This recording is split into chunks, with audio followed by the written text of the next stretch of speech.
Merci à notre frère Denis. Gloire à Dieu. On est déjà au mois de décembre, frères et sœurs. On est déjà en route vers Noël. Vous savez, bientôt c'est Noël et il y a 700 ans, entre 710 et 740 selon les théologiens, là, que Michée avait prophétisé que Jésus allait naître à Bethléem.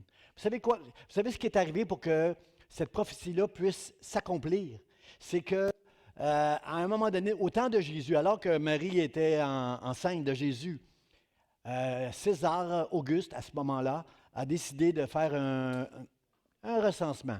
Hein, vous savez, tous les hommes qui ont eu beaucoup de pouvoir sur cette terre ont tous le même culte de l'orgueil. Ils voulaient savoir combien de gens étaient sous la domination romaine. Alors, il y a eu un recensement sur toute la terre et toutes les personnes à ce moment-là devaient aller s'inscrire dans leur propre ville où ils étaient nés pour ce recensement-là. Alors Joseph part avec Marie qui est enceinte, ils partent de Nazareth et ils s'en vont en Judée, là où, dans la ville de David, là où Joseph est né. Et en cours de route, Marie, alors qu'il n'y avait plus de place nulle part dans aucun hôtel, Marie a accouché de Jésus dans une étable à Bethléem. Comprenez-vous que Dieu a permis, au travers de ce édit d'Auguste, que la terre entière soit bouleversée pour que la parole de Dieu puisse s'accomplir, pour que la prophétie de Michée, qui a été faite 700 ans auparavant, puisse s'accomplir. Frères et sœurs, est-ce qu'on peut comprendre en ce moment que cette COVID que nous vivons, ça ne vient pas de Dieu. Dieu ne voulait pas ça, mais il a permis cela. Et il y a des prophéties, il y a des choses de la parole de Dieu qui sont en train de s'accomplir. Il y a des miracles en ce moment qui sont en train de s'accomplir. Nous allons entendre, après la COVID, des miracles extraordinaires. Frères et sœurs, nous allons être... Seigneur, Seigneur, merci, merci. L'ennemi fait beaucoup de mal présentement avec la COVID. Beaucoup de nos bien-aimés ont été emportés. Il y a des gens ont perdu leur emploi. Il y a beaucoup de mal qui a été fait et le royaume des ténèbres se réjouit de tout ce mal-là. Mais il y a aussi des miracles au travers de la COVID. Et Dieu a permis ces choses-là et nous allons avoir beaucoup de choses qui vont s'accomplir pour sa gloire. Alors, je remercie Dieu pour ça. Une chose, par exemple, de la COVID que Dieu n'apprécie pas du tout, qu'il permet en ce moment, parce que je crois que, comme moi, plusieurs églises sont en train de réfléchir en ce moment. Ils font une espèce d'introspection parce qu'on n'a pas le choix, on est tellement isolés. Ce que je n'apprécie pas de la COVID, frère, ce qu'aucun pasteur n'apprécie, puis ce qu'aucun chrétien à la maison ne devrait apprécier, c'est d'être privé de nos réunions tous ensemble. La vraie Église de Jésus-Christ, c'est pas Facebook Live, là. Frère et sœurs, après le COVID, là, ma crainte, c'est que beaucoup de chrétiens en pantoufles et en robe de chambre continuent au travers de Facebook Live à la maison. C'est pas ça l'Église du Seigneur Jésus-Christ. Jésus veut qu'on soit réunis ensemble. Il désire que nous puissions avoir une communion ensemble. Une communion qu'on avait physiquement avant, peut-être pas. Cette communion-là était peut-être souvent une apparence de communion. Frère et sœurs, après le COVID, on doit avoir une vraie communion les uns avec les autres. J'ai des faibles amen, j'espère. Je donne la chance à la maison de vous reprendre là. On doit chercher si Dieu nous rassemble ensemble, c'est pour une raison. Jésus est mort sur la croix pour nos péchés. Nous sommes toujours des pécheurs, mais nous regardons vers le ciel maintenant. Jésus nous a ouvert les yeux, il a ouvert nos oreilles. Il nous a permis d'annoncer cette bonne nouvelle, frères et sœurs. J'espère qu'après la COVID, nous allons être des chrétiens qui vont marcher avec Dieu de tout leur cœur, qui vont faire ce que Dieu attend. Présentement, Dieu a bouleversé le monde entier avec l'économie, avec la façon qu'on est supposé fonctionner, là. Mais après la COVID, l'Église doit retrouver sa place au sein. Chaque endroit où Dieu a planté une Église, cette Église-là doit être efficace au nom du Seigneur Jésus-Christ. Frères et sœurs, nous sommes appelés à donner au suivant. Tout ce que Dieu a fait pour nous, on doit le donner au suivant. Mais le reproche que je fais aux églises aujourd'hui, c'est qu'on a encouragé le culte du moi, moi, moi. On a tellement prêché toutes sortes de choses que Dieu veut faire ça pour toi. Dieu t'aime, il veut te guérir, il veut que tu sois prospère. Comprenez-vous? On a beaucoup encouragé. Dieu veut faire des choses extraordinaires, des exploits au travers de toi, faire tomber des géants. Mais il y a des chrétiens qui vont vivre toute leur vie, puis ils n'auront pas fait de grands exploits à leurs propres yeux. Ils vont être peut-être déçus même de leur... Moi, je n'ai pas fait des choses comme ça, moi, dans ma vie. Mon frère, ma soeur, la vraie affaire, là, c'est que peu importe ce qui va arriver dans ta vie, peu importe ce que Dieu va te donner ou enlever, peu importe ce que la vie comment la vie va t'éprouver, c'est que quoi qu'il arrive, tu restes fidèle à Dieu, que tu continues à servir les autres, que tu arrêtes de penser à toi seulement, à ton nombril, mais que tu commences à penser aux autres. Si tu es là ce matin, si tu es un enfant de Dieu ce matin, c'est parce que Christ a donné sa vie pour toi. Est-ce que ce matin, tu veux donner au suivant et dire, moi, je veux maintenant amener d'autres, je veux en amener d'autres autour de moi à connaître Jésus-Christ. C'est ça notre appel, c'est ça notre mission, frères et sœurs. On a perdu cette vision-là, frères et sœurs, avant le COVID, mais maintenant, après le COVID, nous allons retrouver cette vision-là. Dieu va ouvrir nos yeux et nous allons voir ces choses-là. Mon épouse m'a souvent dit, tu ne m'écoutes pas quand je te parle. Tu ne m'entends pas quand je te parle. C'est vrai que des fois, j'ai des oreilles, mais on dirait que j'entends pas bien quand mon épouse me lance des messages sur certaines choses. Est-ce que ça se peut qu'avec nos yeux, frères et sœurs, on ne voit pas bien en ce moment? Est-ce que ça se peut qu'avec nous, l'Église, je parle de l'Église là. Ce matin, j'ai adressé l'Église. Jésus a dit à l'Église de Laodicée, je te conseille d'acheter de moi un collier, un onguent pour tes yeux, parce que tu es aveugle, tu ne vois pas. Est-ce que ça peut nous parler ce matin? Est-ce que ça peut nous dire, est-ce qu'on peut reconnaître que peut-être nos yeux avec le temps, on a tellement prêché comment je pourrais dire, il y a tellement eu, comme dans ce monde, le moi est fort, il y a eu ça aussi dans l'Église, le moi, bénis-moi Seigneur, au lieu de qu'est-ce que je peux faire pour te bénir, Dieu. Jésus a dit, oublie-toi toi-même, porte ta croix, suis-moi, nous allons aller vers les gens. Annoncer la bonne nouvelle. Peut-être toutes sortes de choses sont venues obstruer notre vue. C'est ce que je veux prêcher ce matin. Achète de moi un collier. Seule façon d'acheter, le collier qu'on peut acheter de Dieu, là, c'est Jésus qui peut nous le donner. C'est seulement Jésus. Si tu regardes vers Jésus, ce qu'il a fait pour toi, et que dans ton cœur, il y a une reconnaissance et tu veux donner au suivant, c'est à ce moment-là qu'il va ouvrir tes yeux. J'espère que vous êtes avec moi pour entendre un cri dans ce monde. Laisse-moi voir Jésus. L'Église vit d'espoir. Laisse-moi voir Jésus. Permets-moi que je puisse voir Jésus comme toi. Permets-moi. Il y a un cri dans ce monde. Laisse-moi voir Jésus. Et ce matin, j'espère qu'on va sortir d'ici en entendant ce cri, puis qu'on va marcher avec Dieu de tout notre cœur. Ouvre mes yeux, Seigneur, ouvre mes oreilles, ouvre ma bouche. Parce que ce monde a besoin de te voir dans le nom de Jésus. Amen. Alors, on va regarder ce texte ce matin ensemble. On est dans Jean, le chapitre 9, versets 6 et verset 7. C'est Jésus qui vient de discuter avec ses disciples. Et là, il avait un aveugle et il s'est arrêté pour cet aveugle-là. Et le texte nous dit quelque chose d'étrange un peu. Là, pardon pour ceux qui vont aller prendre un bon déjeuner après la prédication. Là. Ça dit, il cracha à terre. Il fit de la boue avec sa salive. Puis il appliqua cette boue sur les yeux de l'aveugle et lui dit, va et lave-toi au réservoir de Siloé, qui veut dire, on a rajouté en parenthèse, qui signifie envoyer. Il y alla, il se lava et s'en retournant, voyons clair, quelqu'un dit amen, amen, gloire à Dieu.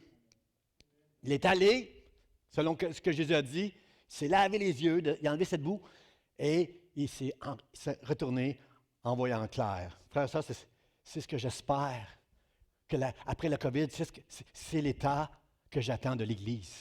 J'espère que l'Église il y a un réservoir quelque part, un réservoir de promesses extraordinaires dans la parole de Dieu, frères et sœurs. J'espère que dans quelque temps, on puisse aller à ce réservoir-là pour enlever de nos yeux tout ce qui a pu obstruer, toutes ces promesses qu'on a entendues, qui n'avaient pas rapport avec notre service, notre appel, notre mission, et commencer à servir le Seigneur sans retourner où on était avant, mais maintenant, en voyant clair, en entendant le cri des gens qui disent « Laisse-moi voir Jésus » et en répondant à ce cri-là, en prêchant, en témoignant, en amenant les gens à Jésus. C'est ça, c'est ça. L'Église d'espoir est appelée à amener les gens à Jésus et lui va leur ouvrir les yeux. Quelqu'un dit Amen. Amen. Frères et sœurs, pouvez-vous imaginer ce que ça peut être d'être aveugle? Ça doit être tellement frustrant d'être aveugle. Essayez d'imaginer, là, essayez aujourd'hui de fermer les yeux à la maison pendant plusieurs minutes pour faire des choses. Essayez de faire des choses sans voir. Comprenez, là, ça doit être extrêmement frustrant d'être aveugle comme sourd. Avec le langage des sourds, là, ça doit être frustrant d'être sourd, mais comprenez-vous, là, être aveugle, c'est vraiment, je trouve que c'est quelque chose qui doit être super difficile. En plus, lui, cet aveugle que Jésus a guéri, c'est un aveugle de naissance. Comprenez-vous, là, il n'a jamais vu un beau coucher de soleil. Nous, là, nous ne sommes plus impressionnés quand on voit de beaux couchers de soleil. Je me souviens, j'étais au volant de ma voiture il y a environ, cet automne, là, il y a environ un mois, ou peut-être plus, un peu plus, là, avant un ou deux jours avant qu'on change l'heure. J'étais dans ma voiture, je revenais de l'église et je n'avais jamais vu un coucher de soleil aussi magnifique. C'était dangereux, là. J'ai pensé en roulant, je ne l'ai pas fait. J'ai pensé en roulant à prendre mon téléphone cellulaire. C'était tellement beau. C'était incroyable. Avec nos yeux, on prend des choses pour acquis. On oublie de voir les belles choses. Imaginez, lui, il n'a jamais vu ça. Il n'a jamais vu une araignée. J'aime pas les araignées, mais il n'a jamais vu une araignée tisser sa toile. C'est quelque chose d'extraordinaire. Si tu prends le temps de regarder une araignée qui est en train de tisser sa toile, c'est merveilleux, c'est extraordinaire. Il n'a jamais vu des choses de la nature, un arc-en-ciel. On prend ça pour acquis, un arc-en-ciel. Non, peut-être moins ça. On est tout le temps, je crois que quand il y a un arc-en-ciel, on est porté à regarder et à wow, merci Dieu, merci Dieu. Mais comprenez, il y a tellement de choses qu'avec nos yeux, on s'habitue. Mais l'aveugle, lui, n'a jamais vu ces choses-là. Alors, vraiment, mon cœur est avec lui. Et vous savez quoi? Quand Jésus parlait avec ses disciples, là, il était certainement proche de l'aveugle quand ils parlaient ensemble parce que aussitôt que Jésus, le texte dit, aussitôt que Jésus a fini de parler à ses disciples, il crachait à terre pour faire de la boue. C'est comme s'il était tout près de l'aveugle. Il crachait à terre pour faire de la boue, il l'a mis sur ses yeux puis il dit, va au réservoir de Siloé te laver et va là-bas. C'est comme si, quand Jésus parle avec ses disciples, il est tout près de l'aveugle. Et vous savez ce que les disciples ont osé dire à Jésus? Ils ont osé, puis on est pareil. Ils ont osé dire à Jésus, tout près certainement l'aveugle l'a entendu, il a dit, Seigneur, pendant que Jésus se prépare à intervenir, les disciples de Jésus connaissent Jésus, ils savent qu'il est en train de faire quelque chose qui va changer la vie de cet homme-là. Seigneur, qui a péché pour que cet homme-là soit né aveugle? Vous ne trouvez pas que ça ne fait pas de sens, cette question-là? Qui a péché pour que cet homme-là soit aveugle de sa naissance? Comme si c'est un aveugle de naissance. Il est né aveugle. Est-ce que c'est parce qu'il a donné un coup de pied dans le ventre de sa mère? Comprenez-vous, ça ne fait pas de sens de dire, mais qui a péché? Qu'est-ce qu'il a pu faire comme péché pour être aveugle de naissance? Ça ne fait pas de sens de dire ça. Frères et sœurs, ne sommes-nous pas comme les disciples souvent? Lorsque quelqu'un traverse une épreuve, on est tenté de voir certainement c'est à cause de ça dans sa vie qu'il a vécu ça. Nous, les chrétiens, puis nous, on est pire que les gens dans le monde, les chrétiens, parce qu'on va trouver toujours un verset dans la parole de Dieu pour ajouter encore un poids sur la personne en disant « Oh, certainement, c'est parce que tu as désobéi à Dieu que tu as traversé ça. Certainement que tu n'as pas été... comprenez, là, on est les meilleurs, on est les champions, nous autres, pour mettre un blâme sur quelqu'un. Merci, mon Dieu, parce que on peut prendre... Nous ne sommes pas obligés de vivre avec la culpabilité, frères et sœurs. Même si on a fait quelque chose de mal, on peut prendre cette chose qu'on a fait mal, on parlait de ça avec les hommes hier au ministère des Hommes, on peut prendre la chose qu'on a fait mal dans le passé, puis au lieu de se flageller puis de subir la culpabilité, on peut l'amener au pied de la croix parce que Jésus, sur la croix, a été puni pour tous mes péchés passés, présents et à venir. Alors, pourquoi vivre avec la culpabilité? Pourquoi vivre avec un blâme? Si j'ai péché, Seigneur, pardonne-moi pour ce que j'ai fait et merci d'avoir pris la punition à ma place sur la croix. Frères et sœurs, on est les champions du blâme. Disons, Seigneur, est-ce que c'est lui qui a péché? Puis, ils vont plus loin que ça. Si ce n'est pas lui, est-ce que c'est ses parents? Comprenez-vous? On doit trouver une personne à blâmer lorsqu'arrive quelque chose, frères et sœurs. Pourquoi? Pourquoi ces choses-là? On est comme ça. Il faut arrêter, frères et sœurs. Il faut arrêter de faire ça. Il ne faut pas être comme ça. Jésus a rappelé aux disciples que nous sommes tous des pécheurs. On est tous des pécheurs, mais ce n'est certainement pas à cause d'un péché. Ce n'est pas à cause de ses parents, ce n'est pas à cause de lui, ce n'est pas à cause d'un péché personnel, mais c'est pour que les œuvres de Dieu soient manifestées. Au travers de ce que je vais faire, il y a des gens qui vont voir que j'ai été envoyé par Dieu pour faire des œuvres. Alors, c'est pour la gloire de Dieu que des choses parfois prennent place, et certainement pas à cause, nous sommes tous des pécheurs, frères et sœurs. Et si on commence à blâmer les gens à cause d'un péché qu'on connaît dans leur vie, bien regarde-toi toi-même, parce que chacun de nous, on mérite, à cause de nos péchés, quelque chose. Alors ça ne fonctionne pas comme ça. Et Jésus le rappelle clairement, ça ne fonctionne pas comme ça. Mais, puis vous savez, là, blâmer les gens, là, c'est mal. Parce que les amis de Job ont été reprochés par Dieu d'avoir trouvé des... Vous savez, quand Job était bien haut placé, que les gens allaient vers lui, que tout allait bien dans sa vie, qu'il avait une réputation extraordinaire, quand tout allait bien dans sa vie, là, il y avait tout un honneur sur lui, sur cet homme-là. Job, c'était quelqu'un dans son patelin.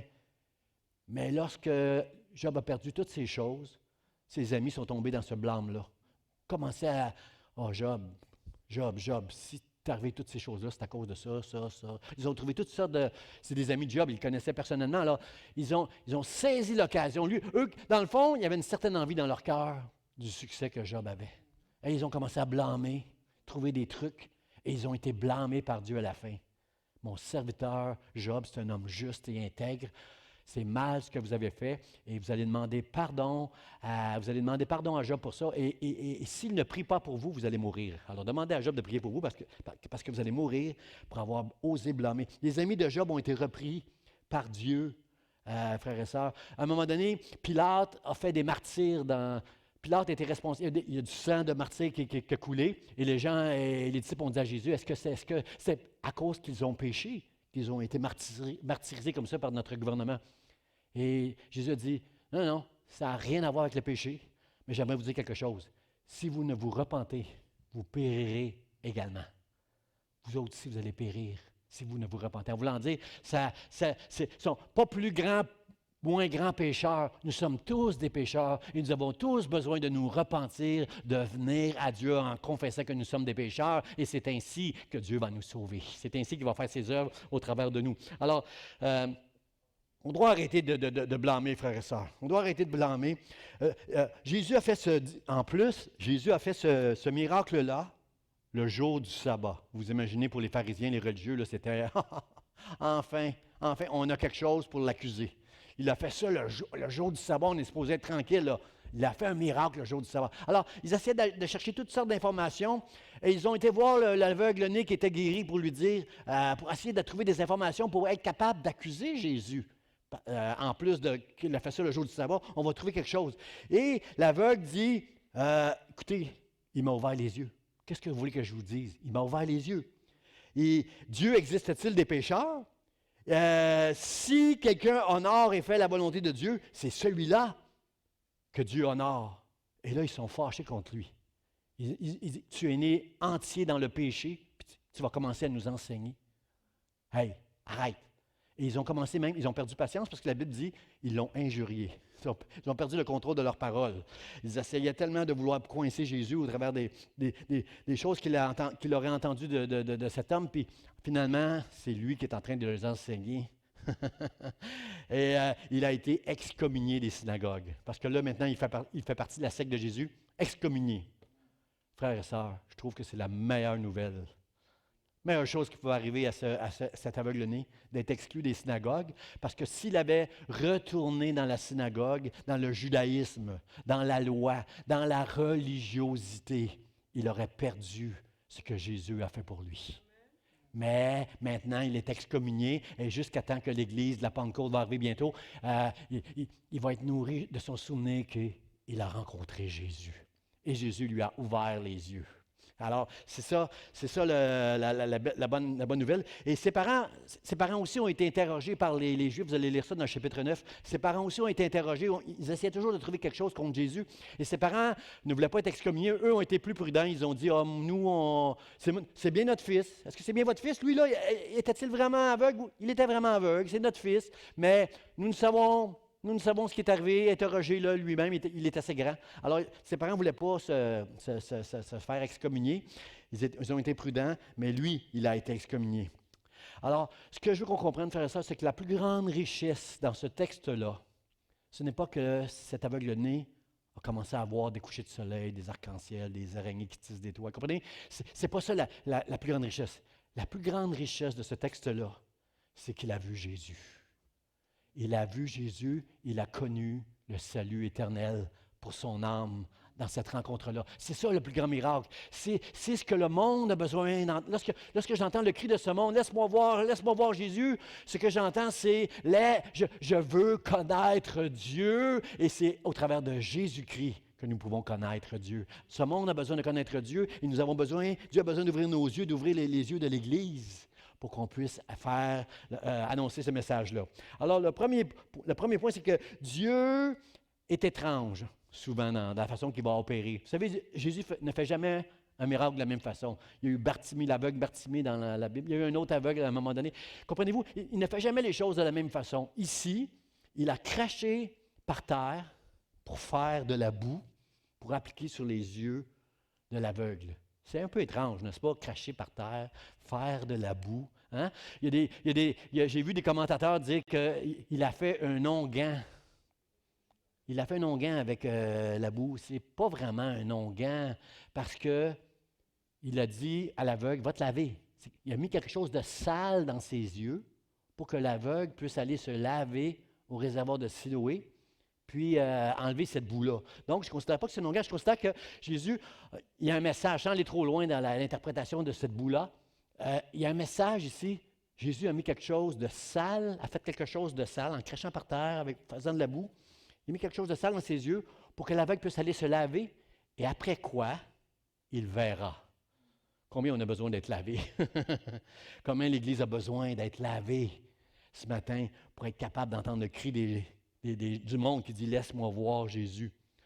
Vous saviez, quand cet aveugle-là, pour gagner sa vie, devait mendier maintenant. Il était assis près de quelque part dans la ville où les gens passaient. Là où les gens bougent vite pour s'en aller à leur travail, pour faire toutes leurs choses, lui était là, mais assis, en train de mendier pour être capable de manger. Ce que les gens vont lui donner. Vous savez, on s'adapte. Quand on est éprouvé par quelque chose, on s'adapte à la situation et on est en mode survie. Frères et sœurs, l'Église ne peut pas être quelque chose qui s'adapte à notre génération en mode survie. Notre Église doit être dans l'action. Elle doit bouger pour aller vers ce monde, pour leur faire voir Jésus. Lui, il était assis là, dans un monde qui bouge, en mode survie. Puis c'est pas bien pour l'Église. L'Église ne peut pas être comme ça, frères et sœurs. Bartimée, dans l'aveugle qui était Bartimée, Bartimée qui était aussi sur le bord de la route, lui avait entendu Jésus passer, puis il s'est mis à crier « Jésus, Jésus! » Et on a dit à Bartimée « Tais-toi, Jésus, tais-toi, Bartimée. » Comprenez-vous que l'ennemi, c'est ça qu'il veut faire avec l'Église. Il veut qu'on se taise. Il ne veut pas qu'on voit. Il ne veut pas qu'on entend. Mais l'aveugle, peut-être que Bartimée ne voyait plus, mais il entendait et il avait encore le pouvoir de parler et il criait « Jésus, Jésus de Nazareth, fils de David, aie pitié de moi. » Comprenez-vous?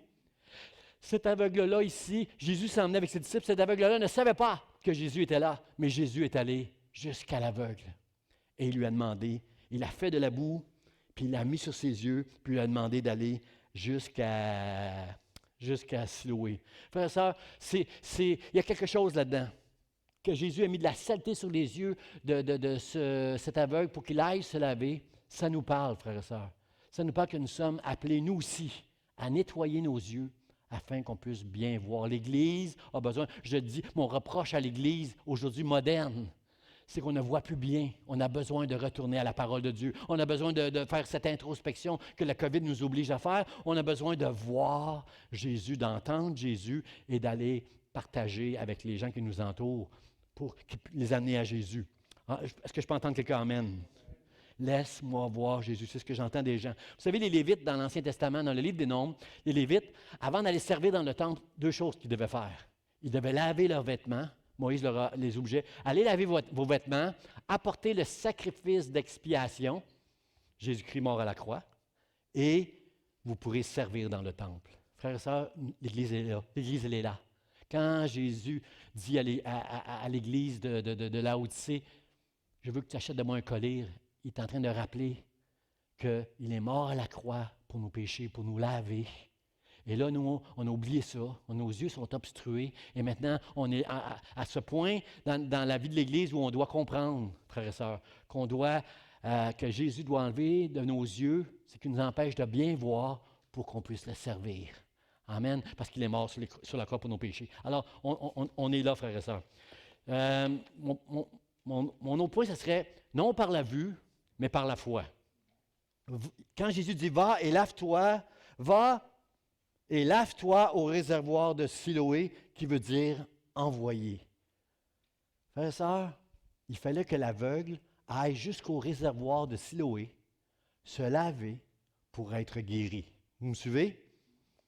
Il fallait qu'il bouge. Comprenez-vous? Il ne pouvait pas rester à côté de Jésus. Jésus est resté là, mais l'aveugle devait se mettre en marche pour aller jusqu'au réservoir de Siloé afin de se laver et avoir ce miracle-là. Alors, mon point, c'est celui-ci. C'est que, frères et sœurs, si tu entends Jésus et que tu ne vois pas bien encore, mets-toi en route. Je veux le dire aux gens sur Facebook. Si tu entends quelque chose à propos de Dieu et que tu ne le vois pas encore, que ta vision n'est pas bonne encore, mets-toi en marche. Je ne sais pas comment l'aveugle s'est rendu là. C'est difficile ce que Jésus a demandé à l'aveugle parce que Siloé, j'ai regardé dans mes notes, Siloé, c'est à l'extérieur, c'est en dehors de Jérusalem, au sud de la ville de Jérusalem. L'aveugle devait se rendre à pied jusque là-bas. Certainement, il devait avoir besoin d'aide, mais il s'est mis en marche. Il ne voit pas encore, mais il s'est mis en marche. Est-ce que, alors qu'on ne voit pas bien encore, frère, ça peut peut-être prendre du temps encore un peu avant que l'Église voit comme il faut. Est-ce qu'on peut se mettre en marche pour Dieu? Est-ce qu'on peut se rendre à ce réservoir de promesses, à ce réservoir précieux qui s'appelle envoyer? Est-ce qu'on peut se rendre là? Frères et sœurs, se mettre en marche, entendre que Dieu nous demande de nous mettre en marche, d'arrêter d'être assis et en train de mendier. L'Église est en train, frères et sœurs, ça fait des décennies que nous sommes avec notre petite tasse, là, en mendiant à Dieu des promesses. Dieu, j'ai entendu le pasteur dire que tu nous appelais à être prospère. Je veux être prospère.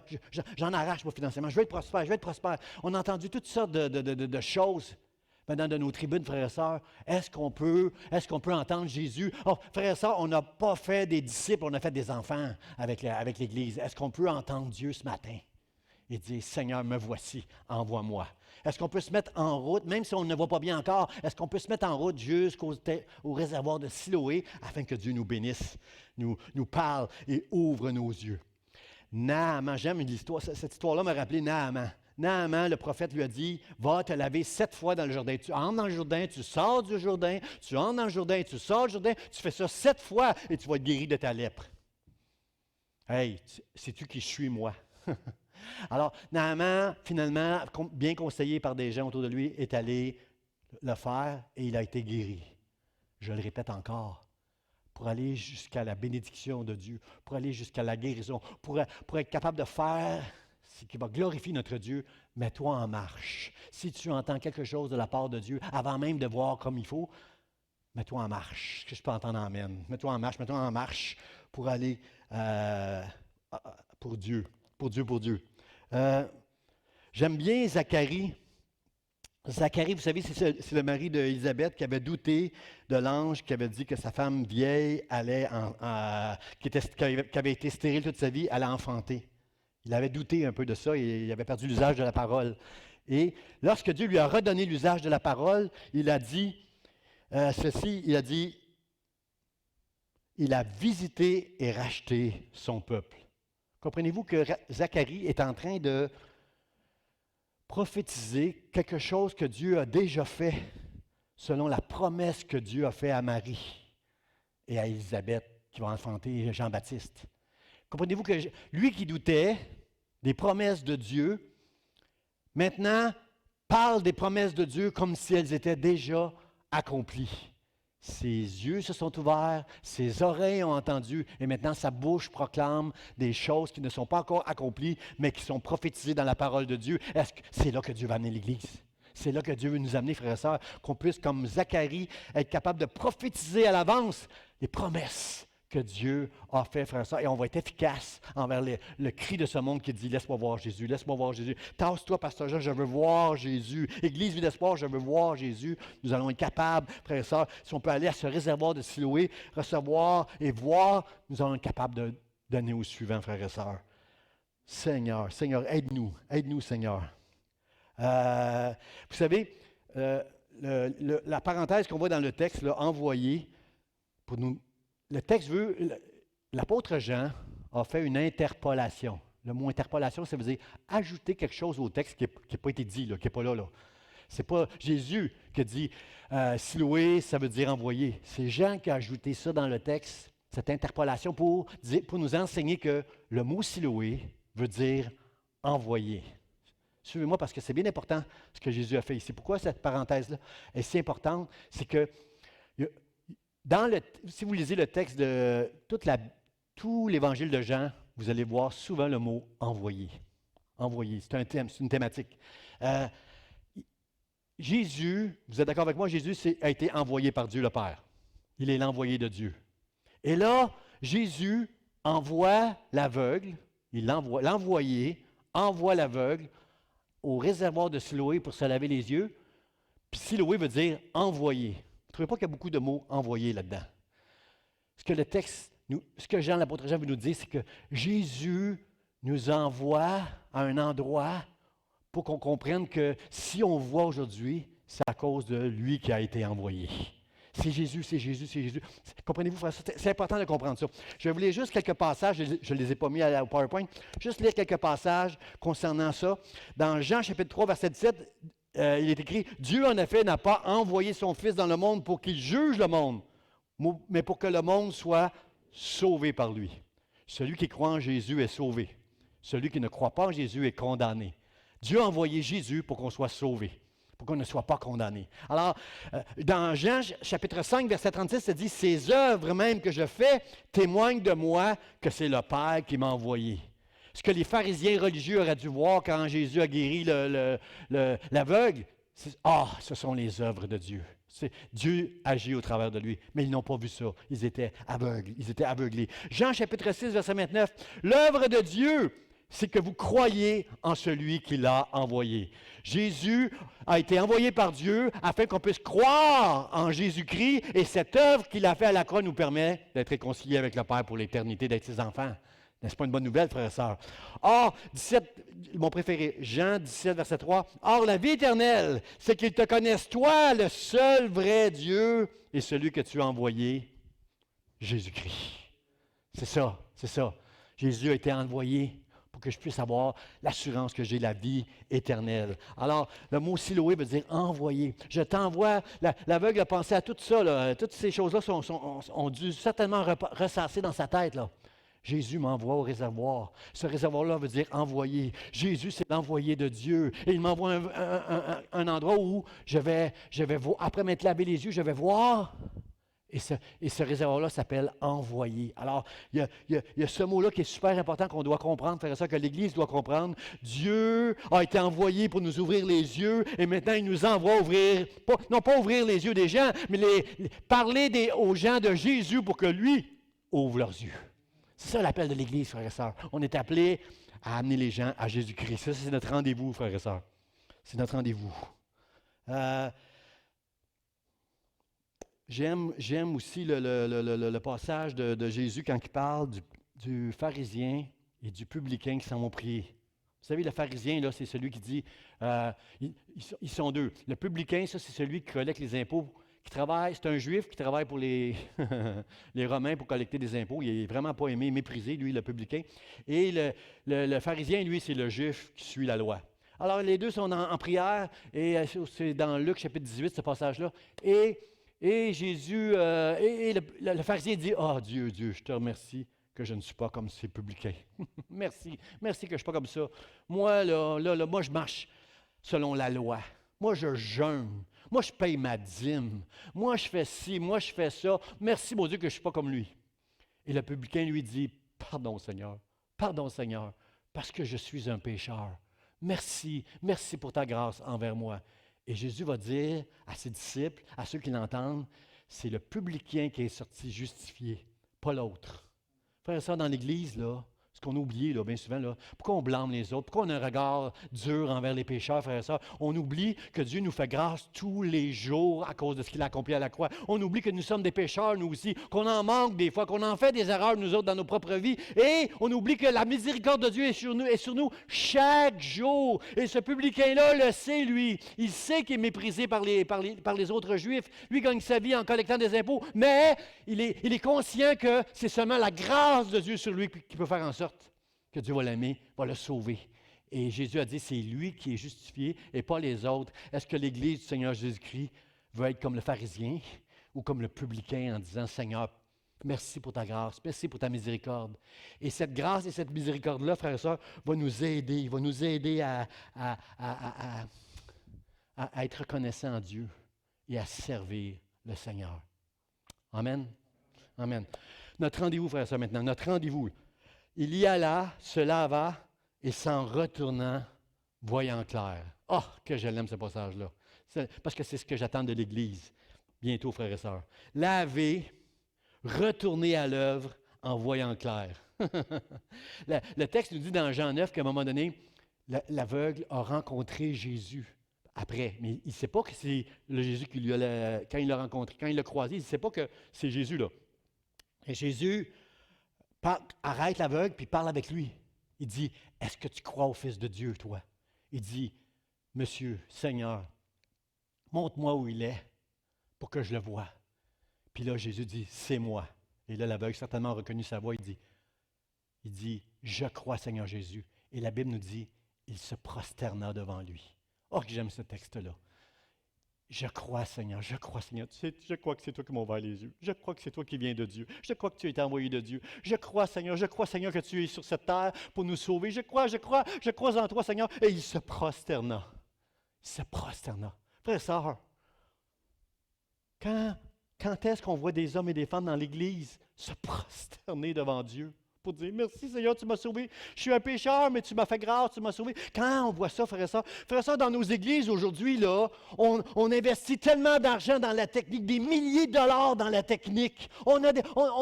Puis je ne veux pas être indécent en disant les montants qu'on est capable de mettre en technique, frères et sœurs.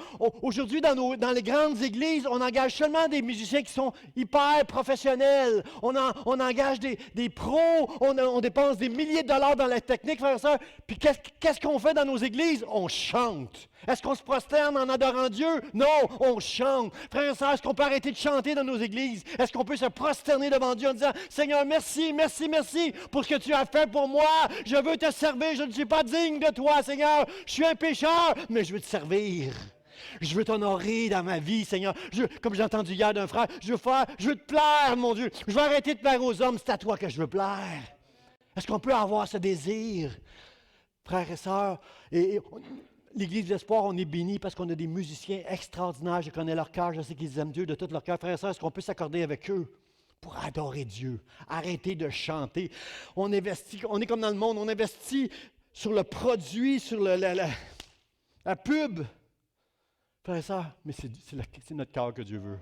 Donne-moi ton cœur, c'est ça que Dieu veut. Donne ton cœur à Dieu, jeune homme, jeune fille. Tu ne seras jamais heureux en regardant dans ce monde. Donne ton cœur à Dieu. Tu vas être heureux. Adorons Dieu de tout notre cœur, frères et sœurs. Aimons-le, servons-le, frères et sœurs. Où est l'adoration dans nos églises aujourd'hui, frères et sœurs? Où est l'adoration? Où est le service?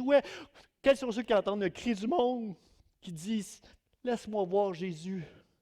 Dans le livre de Jonas, qui est envoyé à Ninive, frères et sœurs, Jonas, ça devrait être le héros. Mais ce n'est pas un héros, Jonas, dans ce livre-là. C'est quelqu'un qui fuit. Dieu était obligé de l'envoyer dans le poisson pour qu'il dise, je vais te servir, Seigneur. Jonas, va prêcher un message que tous les prédicateurs aimeraient prêcher. C'est-à-dire, il avait l'onction que tous les prédicateurs aimeraient avoir. Il dit encore 40 jours et Ninive sera détruite. Et Ninive au complet s'est converti. Frères et sœurs. Et Jonas, il veut mourir. Il dit, Seigneur, je préfère la mort à la vie. Il est totalement indifférent aux 20 000 personnes qui viennent d'être sauvées. Totalement indifférent à toutes ces personnes-là. J'aimerais mieux mourir. Et Dieu reprend Jonas. Voyons, Jonas, comment tu peux dire une chose comme ça? Oh, je le savais, je connais ta miséricorde, je connais ta compassion, je le savais que tu allais les sauver, je le savais que tu n'allais pas périr ces gens-là. Et comme indifférent, frères et sœurs. Frères et sœurs, c'est l'Église aujourd'hui. Nous sommes indifférents aux cris de ce monde qui dit « Laisse-moi voir Jésus ». On est indifférents, frères et sœurs. On n'est pas là. On est comme Jonas, frères et sœurs. Et Jonas, Dieu a voulu donner une bonne leçon à Jonas. Il a permis qu'un arbre pousse très rapidement dans un jour de chaleur, dans un temps de chaleur extrême, pour qu'il soit à l'ombre. Et Jonas était super content. Il était super confortable. Sous son ombre. L'arbre qui lui donnait de l'ombre, là, lui a donné du confort. Et nous, à l'Église, aujourd'hui, dans nos prédications, on essaie de rendre les chrétiens confortables. On essaie de leur donner du confort. Dieu va prendre soin de toi. Dieu va te guérir. Dieu va te faire prospérer. Dieu va te faire ci pour toi. Dieu va faire cela pour toi. Au lieu de, qu'est-ce que tu es prêt à faire pour Dieu? Je t'ai lavé. J'ai expié tes péchés pour toi, pour que tu sois au service de mon Père. Où sont ces serviteurs aujourd'hui dans l'Église? Où sont ces hommes et ces femmes qui vont adorer Dieu en reconnaissance? Tu m'as sauvé, Seigneur, pour l'éternité. Frère, ça, si on croit ça, comment on peut chanter au lieu d'adorer? Frères et sœurs, il faut que Dieu change nos cœurs. Et Dieu, en une nuit, a fait périr avec un verre, a fait périr l'arbre qui donnait du confort et de la chaleur à Jonas. Et Jonas se dit encore une fois, Seigneur, j'aime mieux mourir que vivre. Et Dieu va reprendre Jonas en disant, Jonas, pour un petit arbre qui n'était pas là encore hier, tu veux mourir parce qu'il ne te fait plus de l'ombre. Puis tu te fiches des 20 000 personnes qui ont été sauvées par ta prédication. Comment? Comme on dirait au Québec, commande, Jonas. Réveille-toi. Est-ce qu'à l'Église d'espoir, est-ce que ceux qui sont dans leur Église, qui écoutent au travers de Facebook, qui vont à une autre Église, peuvent dire avec moi, Seigneur, ouvre mes yeux. Aide-moi à te voir, comme cet aveugle t'a vu. Le miracle, c'est pas que il a commencé à voir, mais c'est qu'il a commencé à te voir toi, Jésus. Te voir toi, voir Dieu, voir que Dieu l'a aimé assez pour envoyer Jésus. Seigneur, aide-nous, l'Église, de faire ça. Aide-nous, Seigneur, au lieu de chercher notre propre confort, notre bénédiction, notre grand ministère. Seigneur, aide-moi à servir les autres. On se sert trop souvent nous-mêmes. Aide-nous à servir les autres. Un Jean nous dit... 1 Jean chapitre 4, ça dit, tu dis que tu aimes Dieu, puis tu n'aimes pas ton frère, tu es un menteur. Comment peux-tu dire que tu aimes Dieu que tu ne vois pas, quand tu n'es pas capable d'aimer ton frère que tu vois? Tu es un menteur. Frères et sœurs, comment on peut venir à l'Église, entendre un passage comme ça, et continuer à en vouloir un frère, blâmer un frère pour une sœur pour quelque chose qu'il nous a fait il y a des années? On vient toutes les semaines, on est supposé avoir une communion les uns avec les autres. On prend la Sainte Sainte, on se pardonne. Merci Dieu pour d'avoir pardonné mes péchés, puis je veux pardonner à mon frère. Je veux voir avec mes yeux, je veux voir mon frère, un homme, une femme qui a été pardonné par toi comme moi. Que mon frère, ma soeur, a la même miséricorde sur sa vie que moi. Que lui fait des mêmes erreurs que moi je peux faire dans ma vie. Je veux voir ça, je veux aimer mon frère, ma soeur. Comment tu peux en vouloir à ton conjoint pendant des années pour des choses qu'il t'a faites dans le passé, alors que Dieu t'accorde sa miséricorde? Aime. Je suis content d'avoir une réaction. J'espère qu'il y en a dans vos salons, dans Facebook. Pardonne, aime, et tu vas prouver que tu aimes Dieu que tu ne vois pas, si tu aimes ceux que tu vois, et que tu leur pardonnes, et que tu les aimes, et que tu les serves, que tu leur laves leurs pieds, que tu vas les conduire à l'épicerie pendant la COVID. Tout ce que tu peux faire pour tes frères et tes sœurs, moi je dis, mais je bénis Dieu pour ça, frères et sœurs. J'ai aimé, cette semaine, j'ai parlé avec 2 sœurs qui m'ont dit, Pasteur, j'aime notre Église, on fait beaucoup pour les autres, hein, au travers d'Action Secours, Vie d'Espoir, Abacou. Comprenez, on fait des choses pour les autres. Et je dis, merci mes sœurs d'avoir vu ça. C'est vrai, frère et sœurs. Il y a une bénédiction sur notre Église parce qu'il y a une générosité dans notre Église. Frère et sœurs, nous sommes que Dieu nous ouvre les yeux et les oreilles pour qu'on entende le cri dans ce monde qui dit, Laisse-moi voir Jésus. Qu'on puisse être là, frères et sœurs, qu'on puisse entendre ça, frères et sœurs. On oublie que Dieu nous a fait grâce tous les jours, frères et sœurs, et qu'on doit exercer cette miséricorde-là envers les gens qui nous entourent. Si on oublie ça, ça veut dire qu'on ne voit pas bien. On a besoin d'aller au réservoir de Siloé et de se laver. Dernier texte que j'aimerais qu'on regarde ensemble, c'est dans Jean chapitre 9. Ça va apparaître. Jean chapitre 9, versets 8 et 9, je crois. Versets 8 et 9, dans Jean, si vous avez vos Bibles. Ça va, ça s'en vient, je le sens. Proche. Ça ne fonctionne pas. Ça ne fonctionne pas. OK, alors on va prendre nos Bibles à la maison. Prenez vos Bibles dans Jean chapitre 9, versets 8 et 9. Voici ce que ça dit, le texte. Ça nous dit,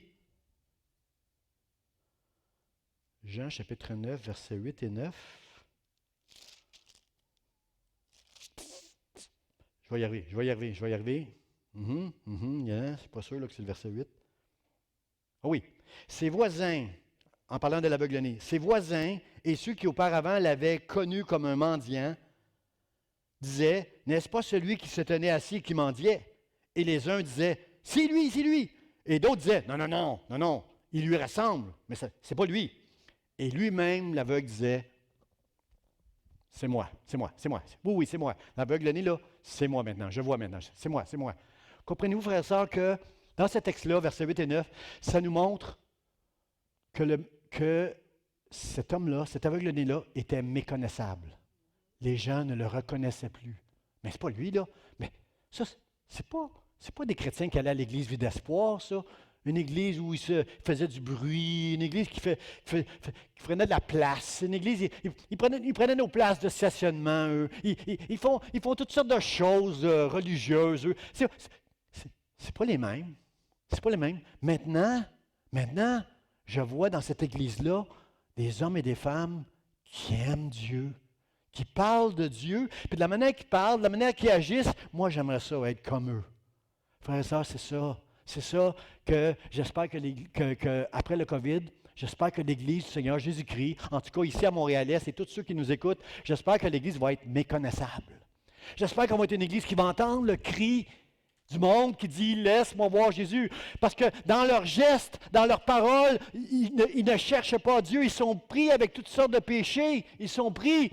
Mais il y a des gens qui cherchent pour Dieu, frères et sœurs. Et ne regardez pas le langage verbal. Regardez le langage du cœur, frères et sœurs. Frères et sœurs, nous allons voir bien à l'extérieur si nous sommes capables de bien voir à l'intérieur. La vision que nous avons dépend de la foi, dépend de ce qu'on comprend des Écritures, frères et sœurs. Une même personne peut vivre une épreuve d'une manière où à l'intérieur, c'est la tempête. Mais une autre personne voit Dieu qui est en action présentement. La COVID, au travers de la COVID, je vois Dieu en action présentement. J'entends des témoignages, moi, que je ne peux pas dire encore. Je suis dans la confidentialité. Mais après la COVID, nous allons entendre des témoignages qui vont donner la gloire à Dieu. La façon que tu vois les choses dépend de ta foi. Donne-moi des yeux pour voir, Seigneur. Et quand tu pries comme ça, Dieu fortifie ta foi, il te parle, il te montre les Écritures, et tu vas devenir un homme, tu vas devenir un chrétien, une chrétienne méconnaissable. Tu vas t'en retourner voyant clair. Oh Dieu, donne-nous d'aller au réservoir de tes promesses, de ta parole, Seigneur, et qu'on puisse recevoir de toi, Seigneur, enlever ce qui obstrue nos yeux, et qu'on puisse entendre ce monde qui crie, laisse-moi voir Jésus, que l'Église puisse être méconnaissable, frères et sœurs. J'invite les musiciens, on va terminer avec ce chant qu'on a fait tantôt, grâce infinie. Je vois l'amour de Dieu dans ses yeux, dans les yeux de Jésus, je vois l'amour de Dieu. Frères et sœurs, nous sommes appelés, nous sommes méconnaissables, mais notre appel, c'est d'amener à Jésus les aveugles, frères et sœurs. On est appelés, nous, en tant que... On ne peut pas ouvrir les yeux des aveugles, mais on peut amener les aveugles à Jésus, qui, lui, va leur ouvrir les yeux. Frères et sœurs, on ne peut pas être aveugle. On ne peut pas être sourd. On n'a pas le droit d'être aveugle puis d'être sourd quand on connaît Jésus-Christ. Il a ouvert nos yeux, il a ouvert nos oreilles et il veut qu'on ouvre notre bouche. L'ennemi veut fermer nos yeux. L'ennemi veut fermer nos oreilles à l'Église. Il veut fermer notre bouche. Dieu ne veut pas qu'on fasse ça. Alors, mon frère, ma soeur, là, imagine quand Abraham a levé la main pour frapper son fils Isaac sur l'autel du sacrifice. Imaginez s'il avait été sourd. Isaac aurait péri sur l'autel. S'il avait été sourd, c'est une histoire. Pasteur Jean, tu dis n'importe quoi. Si Abraham avait été sourd, Isaac aurait payé le prix. S'il n'avait pas entendu Dieu qui dit arrête, Isaac aurait payé le prix. En tant qu'enfant de Dieu, on n'a pas le droit d'être aveugle. On n'a pas le droit d'être sourd pour ne pas entendre ce monde qui dit laisse-moi voir Jésus. Il y a des gens dans ta famille, il y a peut-être ton conjoint, des enfants qui sont dans le monde en ce moment. Il y a des bien-aimés autour de toi qui ont besoin de voir Jésus et aussi longtemps que tu n'auras pas lavé tes yeux au réservoir de Siloé. Tu ne verras pas bien. Tu n'entendras pas bien. Et tu ne pourras pas parler bien. Mon frère, ma soeur, est-ce que tu es avec moi ce matin pour dire, Seigneur, je ne veux pas que des gens périssent parce que je ne vois pas, parce que je n'entends pas.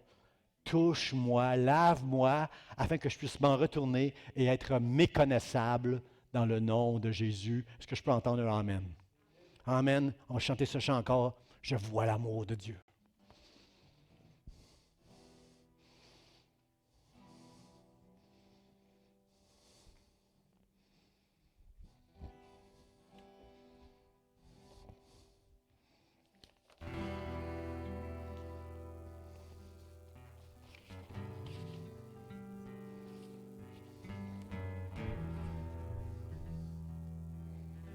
J'étais brisé, vide sans espoir.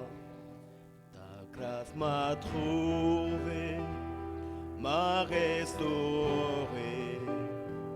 Je n'ai rien à moi, mais tel que je suis, tu me libères, tu me libères. Grâce infinie de notre Dieu qui un jour m'a sauvé.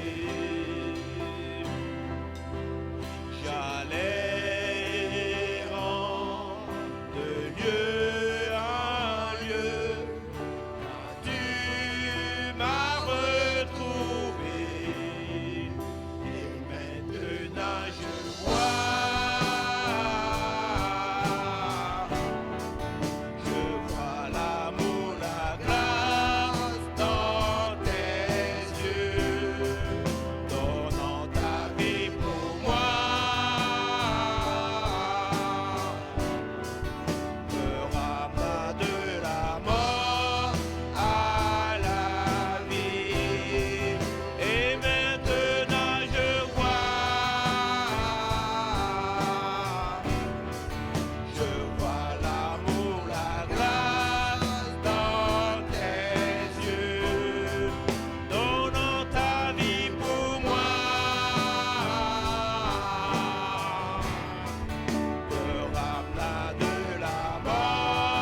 Seigneur, rends-moi la vue.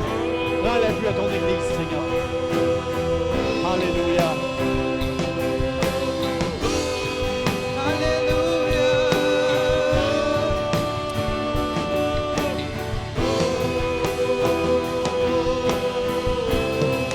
Et maintenant je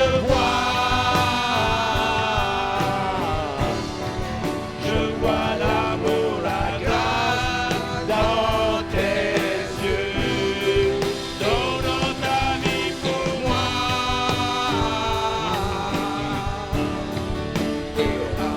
De la mort à la vie, grâce infinie de notre Dieu qui un jour m'a sauvé. Oh, j'allais errant de lieu en lieu quand Dieu m'a retrouvé. Et maintenant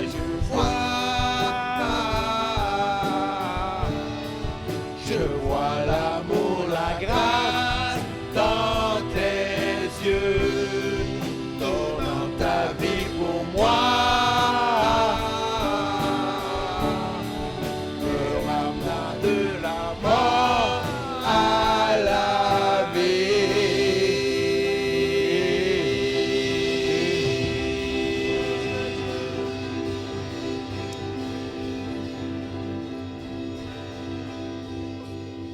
Quelqu'un dit gloire à Dieu à la maison?